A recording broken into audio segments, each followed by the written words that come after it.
ሰዎች በጣም ግራ ይጋባሉ። ኢራናት ልክ አሜሪካና እስራኤል በኢራን ላይ ያደረጉ ያሉት ጥቃት ልክ ማን ነው? እስከምን ድረስ ሄዱት? ለማን ነው? ፖለቲካዊ የሆኑ ኢሹዎች ሚንበር ላይ ወጥቶ ለዛው የጁማ ኹጥባ ማድረግ ምን የሚሉት? መችስ እስላማዊ ይዘት አለው አትሉኝ? እስላማዊ ይዘት ካለው ከሙስሊሞች ጋር ሺያዎች በፍጹም አይገናኙ። ስለዚህ ፖለቲካዊ ይዘት ነው ያለው ካላችሁ ፖለቲካዊ የሆኑ ኢሹዎች ለዛው ደግሞ ሀገራችንን የማይወክሉ ነገራቶችን ድንበር አቋርጠን ሚንበር ላይ ወጥተን የኹጥባ ቶፒክ አድርገን ማውራቱ ለውማ ጠቅመው ነገር አንድን ነገር አስረዱን እስቲ በጨዋ ደም።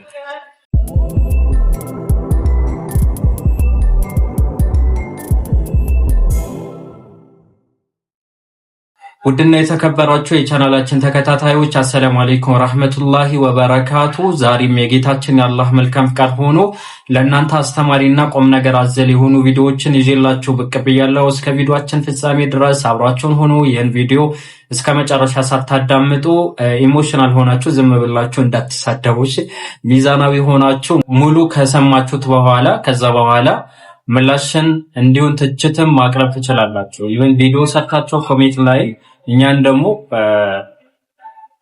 ትክክለኛ ርምት ከሆነ ከመቀበል ወደ ኋላ አይደለም ፐርሰናሊ ማለት ነው። እስቲ ኡስታዝ ካሚል ሸምሱ ሰሞኑ ኹጥባ ላይ በየጊዜ ነው በነገራችን ላይ ሚዲያ ላይ ቲክቶክ ላይ የተለቀቀሙ ወሬዎች የኹጥባ ቶፒክ ርዕስ ተደርጎ ሚንበር ላይ ወጥቶ እያወራ ተመልክተናል። ለዛው ደግሞ እኛ በማያገባን ርዕስ ላይ ማለት ነው። ለምሳሌ እኛ ኢትዮጵያውያን ነን። ኢትዮጵያ ከእስራኤል ወይም ከአሜሪካ የምትዋጋ ኦኬ፣ እኛ በዚህ ጉዳይ ላይ እንደ አንድ ሙስሊም ከማን ጎን መቆም አለብን? ኦኬ፣ ከኢራን ጎን ቆም፣ ከእስራኤል ጎን ምንም የምታመጣው ነገር የለም። በነገራችን ኢትዮጵያ ነው የተቀመጥከው። ምንም መሳሪያ ማቀበላችንም ምንም በቃ ፋክቱ የት ነው? እየመረራችሁ እንዲሆን ዋጡ። እሺ ምን እንደሚል እንስማው። ትላንትና ገዛን እንደዛ ሲጨፈጭፉ ብዙዎቻችን እዛው የሚቆም መስሎን ነበር። ትናንትና ገዛን እየጨፈጨፉ ነበር አይደለም? አው ይሄ አረመኔ የሰው አውሬ የሆኑ እስራኤላውያን ማለት ነው። እና ይህን እያደረጉ ነበረ። ግን የተንሸዋረረ ሚዛን ህዝባችን ላይ እያሰራጩ ነው። ሚንበር ላይ ቆመው ኢራንስ ምን እያደረገች ነበረ? ከእስራኤል በላይ አልገደለችም? ይሄ እኮ ፋክት ነው። አሁን እንዲህ ሲወራ ጊዜ የሚሉዋል ሪሰርቾች ተመልከቱ። ውስጥ ሂዝቦላ አስታጥቃ ሶሪያ ላይ ከ1 ሚሊዮን በላይ ሱኒዎች ጨፍጭፋለች። ጋዛ ላይ እርግጠኛ ሆኜ የምነግራችሁ እንደዛ ሰው አልተገደለም። በቃ ፋክቱ ያ ነው። እውነትን መነጋገር አለብን። ሊባኖስ ላይ ስንት ሰው እንደጨፈጨፉ የታወቀ ነገር ነው ኢራኖች። ስለዚህ በዳይ በበዳይ መመታቱ ቋሚ የሆነ የአላህ መርህ ነው። ጨቋኝ የሆኑ ሰዎች ጨቋኝ በሆኑ ሰዎች ይመታል። ይህ የአላህ ቋሚ የሆነ መርህ ነው። በዳይ የሆነ ሰው በበዳይ የመገደሉ የመጨቆኑ መርህ ነው። የዱንያ ቋሚ መርህ ነው። ግልጽ ነው። ኢራን ከመሬት ተነስታ በሰላም የምትኖርን እስራኤልን ማንም ያልነካን እስራኤልን መታ ቢሆን እስራኤል ጎን ነበር መቆም ዲናችን የሚያስገድደን። ኢራን ከመሬት ተነስታ በሰላም የምትኖርን ምንም አይነት በደል ያልደረሰች ብትሆንና አሜሪካን ተነስታ ብታጠቃ ዲናችን ምንድነው የሚያዘን? አሜሪካ ጎን መቆምን ነው የሚያዘን። ላኪን አልየው አሜሪካ ወእስራኤል هم المفسدون في الارض ፈሳድን ያሰራጩ ያሉት እነዚህ ህዝቦች ናቸው ማለት ነው።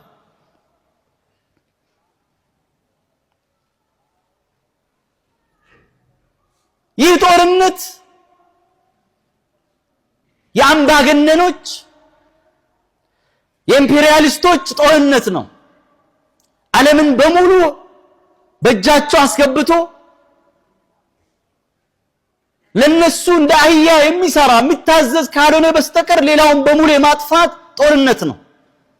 ኢራን ላይ ብቻ የሚቆም አይሆንም።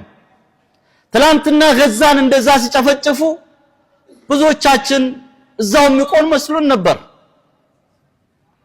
ዛሬ ኢራንን ቢያሸንፉ ቢያንበረክኩ ቀጥሉ ማለት ፈሳድን ያሰራጩት እነዚህ ብቻ አይደለም ኢራንም አሰራጭታለች መራራ ሐቅ ዋጥ في نهاية المطاف نحن في آخر الزمان መጨረሻ ዓለም ላይ ነው ያለነው መጨረሻ ዘመን ውስጥ ነው ያለነው የመጨረሻ ዘመን ምልክቶች ውስጥ አንዱ ምንድነው كما قال رسول الله صلى الله عليه وسلم يتقارب الزمان ጊዜ መቃረብ ማጠር አጭር መሆን ነጋ መሸ ሳምንት ወር አመት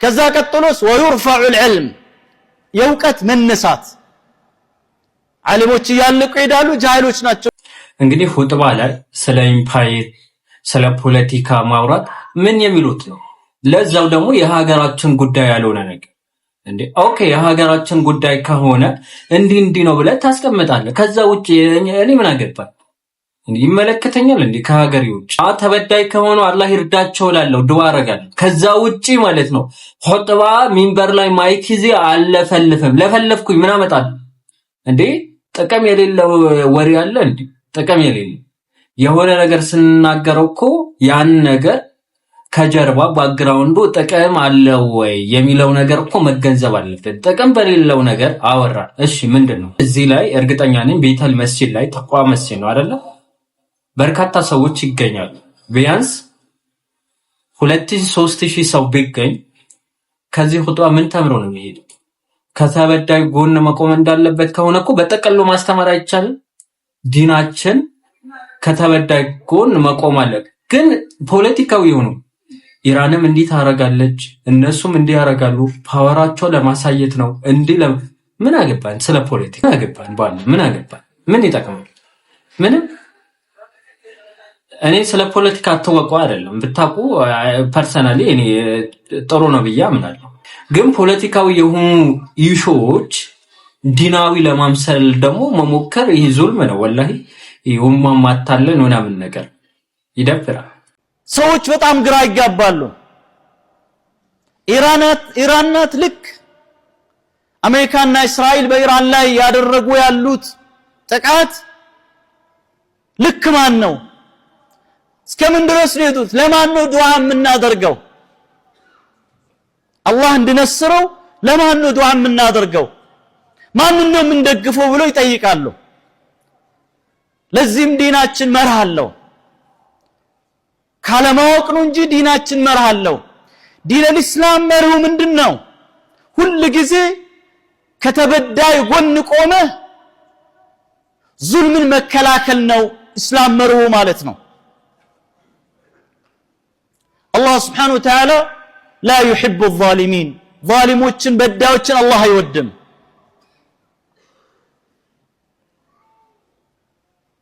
لا يهدي القوم الظالمين ظالموችን አይመራቸውም الله سبحانه وتعالى እስላም ማንንም ይሁን ማን አሁንም አንድ መታወቅ ያለበት ነገር አለ ኢራን በዳይ ናት ምንድነው ኢራን ተበዳይ ናት ተበደላለች የሚሉ አንዳንድ ሰዎች አሉ ግን መጀመሪያ የበደለች የነበረች ጊዜስ ሁጥባ ላይ ወጣችሁ ይህን ነገር ተናገራችሁ ባል ይሄ የተንሸዋረረ ሚዛናቸው እዛው አሁን እንዲህ ስንናገር የሚንጫጩ ሰዎች እንዳሉ አውቃለሁ አይመለከተኝም ተንጫጫችሁ ሚዲያ ላይ አማርኛ ላይ አወራችሁ ከዛ ለኢራን የሚጠቅማት ነገር እስቲ እናያለን በአማርኛ አወራችሁ ከዛ የሆነ ለአረብ ሀገራቶች አንድ ፋይዳ የምታመጡት ነገር እናያለን ምንም አታመጡም እኮ እኔ ወላይ ግራም ይገባኝ እኮ ያ ነው ሁጥባ ወጣቶችን ምናንጽበት ነው እንዲህ አይነት ነገራቶችን ሲከሰቱ ምን ማድረግ አለብን ተብሎ ጥቅላዊ የሆኑ ርዕሶችን ተቀምጠው ከዛ በኋላ እንትን ይባላል እንጂ ፖለቲካዊ የሆኑ ኢሹዎችን ሚንበር ላይ ወተን ምንፈተፍትበት አይደለም በቃ ወደዳችሁን ጠላችሁ እሺ እየመረራችሁም ቢሆን ዋጡት ሚንበሮቻችን ሁጥባ የሚደረግበት ሚንበሮቻችን መስተካከል አለበት ሶሻል ሚዲያ ላይ ቲክቶክ ላይ እንሰግጥ ተብሎ ከዛ በኋላ ሚንበር ላይ ወጥተው ያወሩ ነበር አይቃ ይህ ትክክል ነው ጥሩ ህሊና ያለው ሰው ለኡማው የሚጠቅም ነገር ነው አላኩል ሐል ከዚህ የባሱ ነገራቶች አሉ ከዚህ በጣም የከፋ ነገር አለ በየአመቱ ሰዎች ቀብር አምልኮ ይሄዳሉ ጓዛቸውን ጠቅልለው አብሬት በል አልከሶ በል ኑር ሁሴን በል አናጂና በል አሊ ጎንደር በል የተለያዩ ቦታዎች ሰው ይሄዳሉ።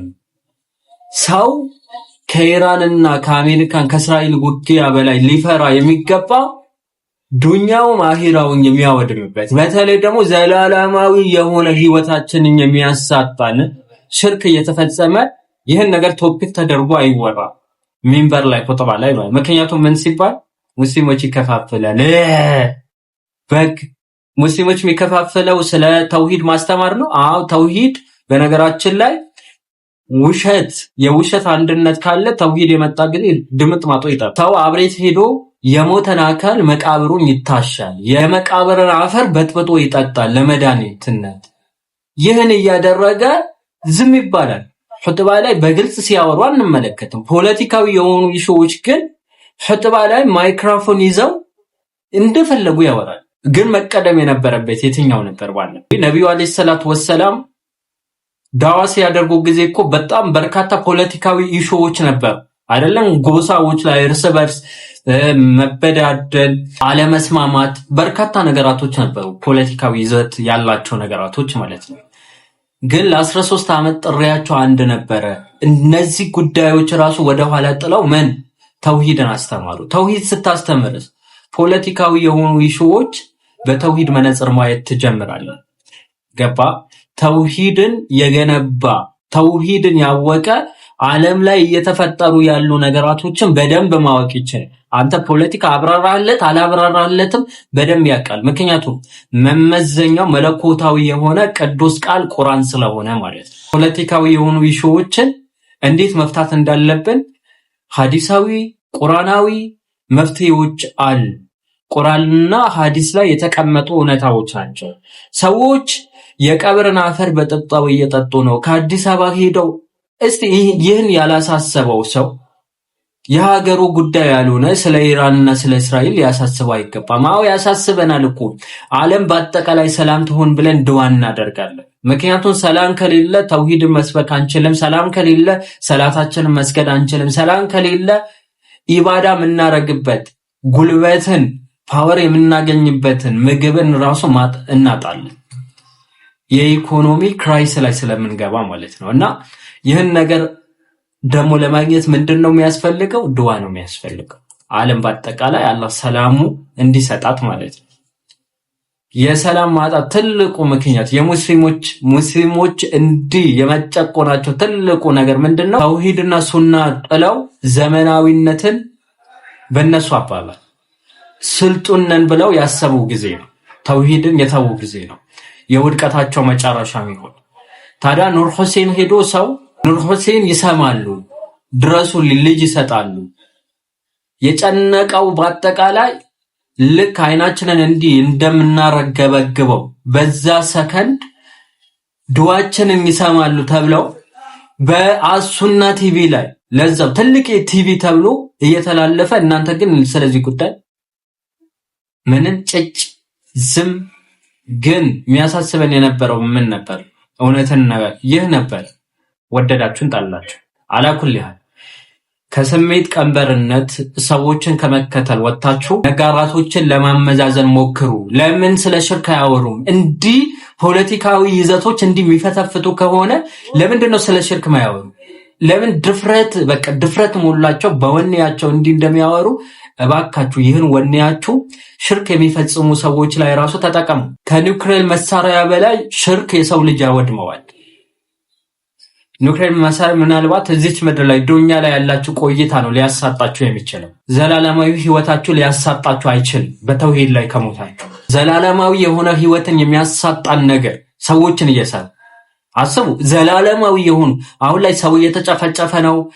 ኢራቅ ላይ ሶሪያ በሉት የመን በሉት የተለያዩ ቦታዎች አይደለ? ይህን ነገር ያሳስበናል አይደለ? በደንብ ነው የሚያሳስበን እንደ አንድ ሙስሊም ሳይሆን ብቻ እንደ ሰብአዊነት ራሱ በርካታ ሰዎች ይህን ጉዳይ ያሳስባቸዋል። ግን ዘላለማዊ የሆነ ህይወት የሚያሳጣ ነገር እንደ አንድ ሙስሊም እንደ አንድ ኡስታዝ ደግሞ እያየን ዝም ምንል ከሆነ ምንድን ለአላህ ተብሎ እየተሰራ ነው ባል ህሊናችንን እንጠይቅ። ከዛ በኋላ ህሊናችንን የሚመልስልን ምላሽ እንቀበለው እና ደግሞ የቲክቶክ ኢሾዎች እባካችሁ ይሄ እኛ የምናወራበትን ኢሾዎች ሚንበር ላይ ኹጥባ አታሉበት፣ ይደብራል። ጥቅላዊ የሆኑ ነገራቶችን አስተምሩ እንጂ ፖለቲካዊ ዲቴል ገብታችሁ እንዲህ አትበሉ። ፓርላማ ወይም የፖለቲካ ይሄ ፖለቲከኛ ጋዜጠኞችን የሚከራከሩበት ትንታኔ የሚሰጥበት አይደለም፣ መድረክ አይደለም እና እንለይ ለማለት ያክል ነው። ለማንኛውም ለዛሬ ይህን ካልኳችሁ በሌሎች ቪዲዮዎች እስከምንገናኝ ድረስ ሀዛ ወቢላሂ ተውፊቅ ወሰለላሁ ዐላ ነቢና ሙሐመድ ወዐላ አሊሂ ወሰህቢሂ ወሰለም። ወሰላሙ አለይኩም ወራህመቱላሂ ወበረካቱ። ማሰላም